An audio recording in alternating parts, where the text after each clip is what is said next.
હજી યાદ છે મને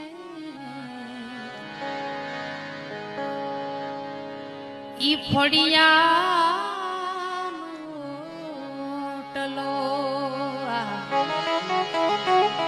વરદાન ગઢવીની આ લખેલી રચના મને આ રચના બહુ ગમે છે, બહુ પ્રિય છે. બહુ સરસ મજાના ભરતદાન ગઢવી શબ્દ લખ્યા. પણ શું બાપ, દીકરી સાસરે ગયા પછી બાપ દીકરીને બહુ યાદ કરે છે. પણ શું કે બાપ, હજી યાદ છે મને ઈ ફળિયાનો ટલો.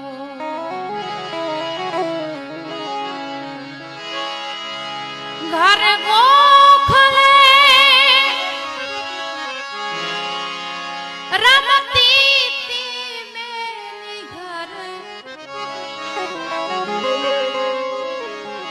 ગોખલે રમતી તી મેરી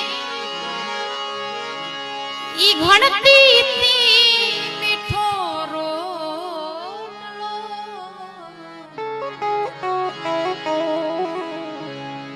હજી યાદ છે મને ઈ ફળિયાનો ઓટલો. હજુ યાદ છે મને ઈ ફળિયાનો ઓટલો. ઘરે ગોખલે રમતી તી મેની ઘર,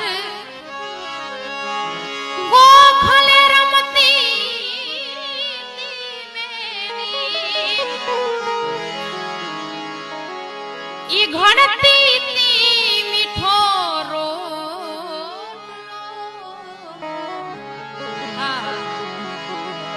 હજી યાદ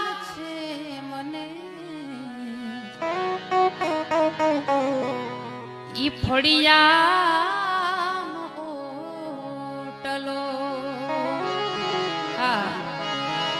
હજી યાદ છે મને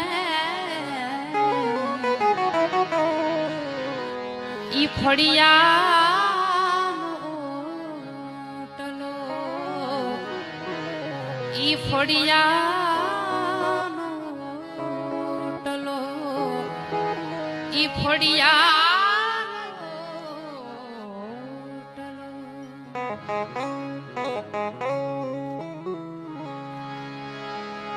બાપ અને દીકરીનો બાપ સંબંધ એવો છે. દીકરી સાસરે જાય પછી બાપ યાદ કરે કે હજી યાદ છે મને ઈ ફળિયાનો ઓટલો. હજી મારી દીકરી હમણાં હજી ફળિયામાં રમતી હતી, મારી દીકરી મારા આંગણે રોટલો ઘડતી હતી અને આજે સમય આવી ગયો. અને જ્યારે દીકરીની બાપ વિદાય થાય ત્યારે બાપ ક્યારેય રડ્યો ન હોય બાપ. પણ જ્યારે પોતાની દીકરીની જ્યારે વિદાય થાય ત્યારે બાપ જોધાર આંસુએ રડતો હોય. એવા શબ્દ કાંઈક આ ગીતમાં ભરતદાને બહુ સરસ મજાના લખ્યા.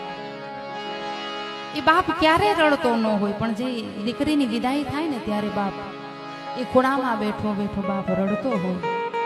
એટલે કવિ લખે, હજી યાદ છે મને ઈ ફળિયાનો ટલો. હજી યાદ છે મને